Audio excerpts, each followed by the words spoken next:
You just moved to Bangkok to take charge of the bureau there for Asia Pacific. Yes. And one of the main things that you'll have to deal with, I'm sure, is the fact that domestic resource mobilization remains low, and also the resources that countries in Asia Pacific put into development remains relatively low compared to other regions. Yeah.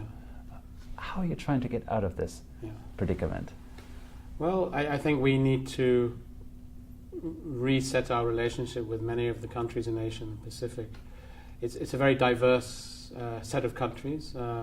Some are among the richest in the world. Some are still very low income. We have countries with populations in the tens of thousands. We have countries with populations over 1 billion. So it is a very diverse region, and it's certainly not one size fits all.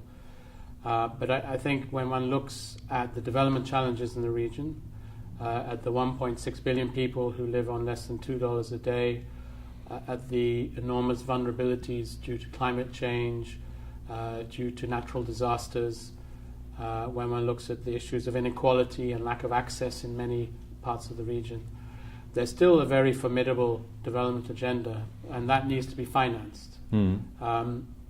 ODA is getting less for many of the countries. They are middle income. Donors, traditional donors are withdrawing. Concessional loans are getting more expensive. So there is this gap in terms of funding which is needed to meet the aspirations of the many hundreds of millions of people who still need to come into the development mainstream in many parts of Asia and the Pacific. And this is where government financing comes in, and particularly in terms of what we do in the United Nations Development Programme. I mean, how to finance the kind of capacity development we do, the institutional development we do, which can allow for sustainable and durable development in these countries.